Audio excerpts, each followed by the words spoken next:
Rebecca from ChemKnits, and it's time to leave no dye behind. Here is a little container that has a lot of different acid dyes mixed into it. We have likely some fluorescent colors, probably some purple.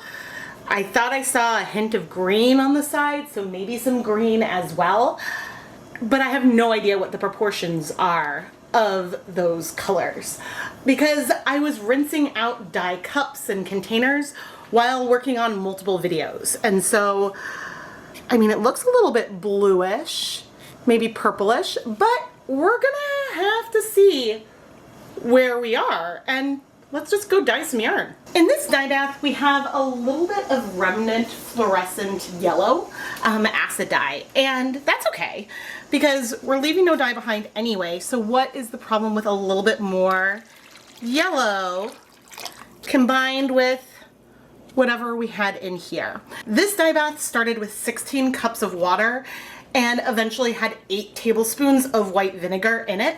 So we have plenty of acid in here. I'm just rinsing out our container, even though, I mean, it feels like all the dye came out. I don't think there was that much pigment left in that container. And we have a dark abyss that maybe now, like the reflection, maybe it's a little bit greenish because we have that little bit of yellow in there. That I don't know. But this is some of the fun of a leave no dye behind, especially when I don't know what's gonna happen, because likely when I bring over our dry yarn, we might see some breaking because we've got a lot of different pigments in there, and I bet they'll strike to our yarn at different rates. As for our yarn, today we're gonna dye 100 grams of Knit Picks Stroll Fingering Weight yarn. This yarn is 75% superwash merino wool, 25% nylon. It's dry currently, so we should get uneven color coverage, although this is a yarn base that does soak up liquid really easily. Now, if you want to learn more about any of the dye tools or equipment I use in my videos, I will have affiliate links in the video description, so I might earn a commission if you make a purchase through those links. But now, I'm just going to let this sink in. And immediately I'm seeing green, and it's a very pretty green. And am I seeing some like pinks in there as well?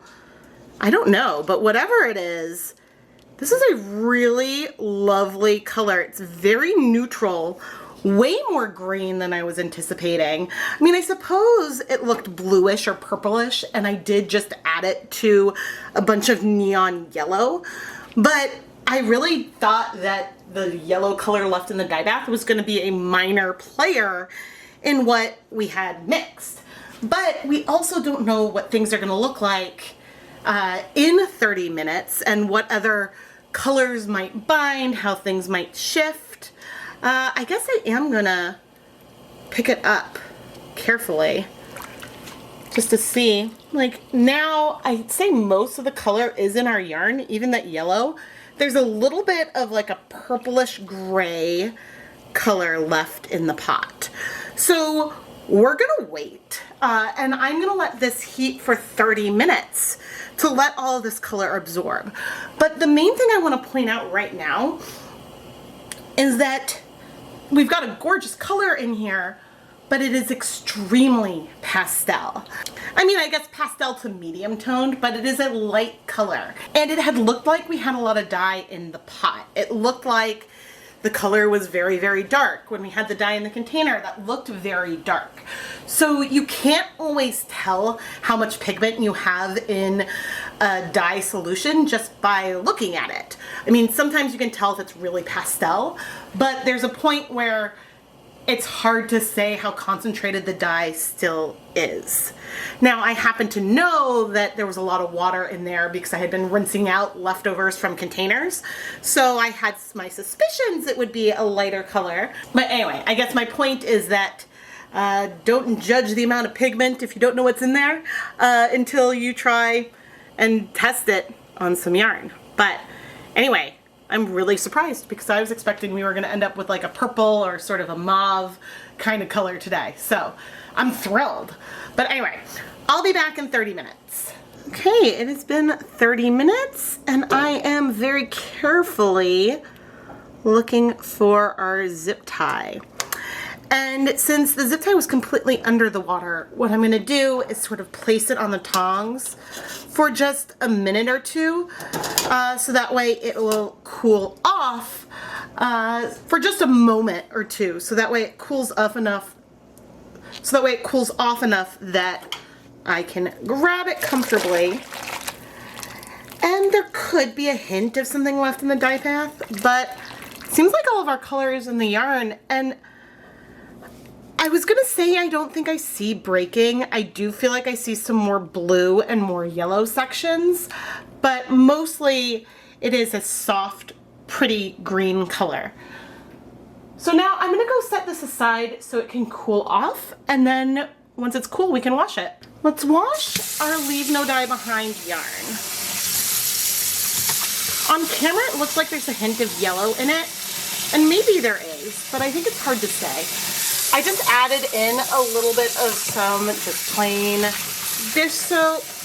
I like dish soap that has no dyes or scents in it, especially because for demonstration purposes, if we see a hint of color, we know for sure that it's not our soap, even though that doesn't add a lot of color anyway, but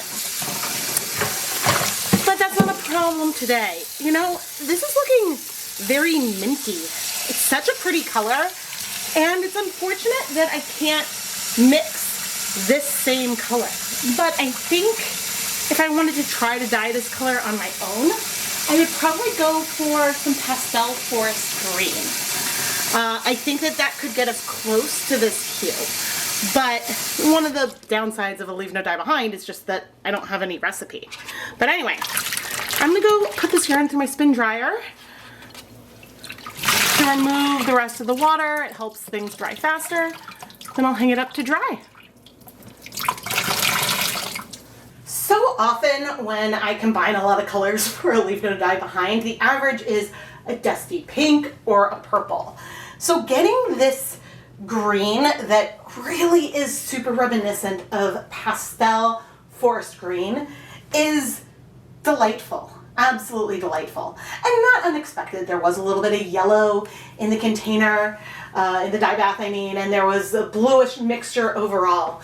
But still, it's sort of refreshing to have something that doesn't feel like it could have come from a number of different Leave No Dye Behinds. Look at the dimension of this color.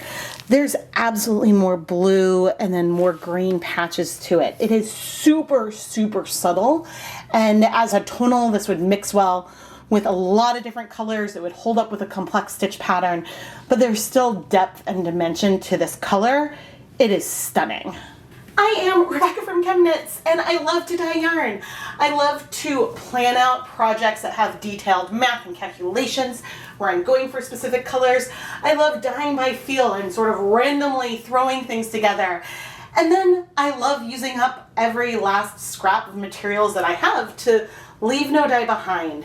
And so there's a huge variety of ways that I play with color and fiber and yarn here on this channel, and so I really hope that you subscribe, and if you enjoy the content, please give it a thumbs up. This is the biggest way you can help support the content here. Of course, I do have other ways you can help support ChemKnits. One of the biggest ways is the ChemKnits Creations Etsy shop. It's filled with hand-dyed yarn that has been featured in my videos, and when you look at the item descriptions, I try to always include the video title, so you can go and watch exactly how I created that skein of yarn. There might be a couple of exceptions, but most of the yarn has been featured in a video itself. I just can't get over how lovely this color is. And of course, then the downside of a Leave No Dye Behind like this is that I can't find a recipe and remix up this color because I don't know exactly what went into it. And so it's a beautiful, happy accident kind of colorway, and I could try to get something like this, and maybe I could get close, but that's part of the fun also of dyeing it. It's like tie-dyeing a t-shirt, where sometimes you don't know exactly how it's going to turn out. I mean, if you're a master tie-dyer and you do those really complex designs, you could probably predict a little bit more. But for the rest of us, You might have some idea what might happen, but there's always a surprise when you open it up. And I don't know, that's something that I really, really enjoy about these Leave No Dye Behind projects. But anyway, thank you so much for watching.